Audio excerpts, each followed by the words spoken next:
ஒரு மலையாள படத்துக்கு தமிழ்நாட்டுல இவ்ளோ ரெஸ்பான்ஸா? மஞ்சுமல் பாய்ஸ் மூவி வந்ததுக்கு அப்புறமா குணா குகைக்கு போற கூட்டம் அதிகமாயிடுச்சுன்னு தாங்க சொல்லணும். அப்படி குணா குகையில என்னதான் இருக்கு? அந்த குகை பத்தின டீடைல்ஸ இந்த வீடியோல நம்ம பார்க்கலாம். குணா குகையோட ஒரிஜினல் நேம் பாத்தீங்கன்னா டெவில்ஸ் கிச்சன் தான். இந்த குகை 1821ஆம் ஆண்டு பிரிட்டனை சேர்ந்த ஒரு வனத்துறை அதிகாரி தான் கண்டுபிடிச்சிருக்காரு. 1991ல குணா படம் எடுத்ததுக்கு அப்புறமா தான் இந்த குகைக்கு குணா குகைன்னு பேர் வந்திருக்கு. இந்த படம் வந்ததுக்கு அப்புறமா தான் அந்த இடத்துக்கு நிறைய சுற்றுலா பயணிகள் போக ஆரம்பிச்சிருக்காங்க.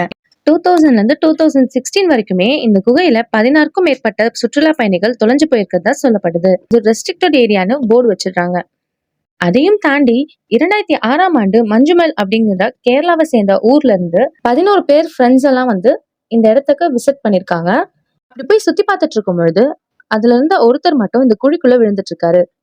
அப்படி குழிக்குள்ள விழுந்த சுபாஷ்ங்கிறவங்கள அவங்க நண்பர்கள் எல்லாம் சேர்ந்து 5 மணி போராட்டத்துக்கு அப்புறமா காப்பாத்திருக்காங்க. இந்த உண்மையான நிகழ்வை தான் மஞ்சுமெல் பாய்ஸ்ன்ற படத்துல தெளிவா காமிச்சிருப்பாங்க. இந்த மாதிரியான நிறைய வீடியோக்கள் பார்க்கறதுக்கு நம்மளோட சேனலை சப்ஸ்கிரைப் பண்ணிக்கோங்க.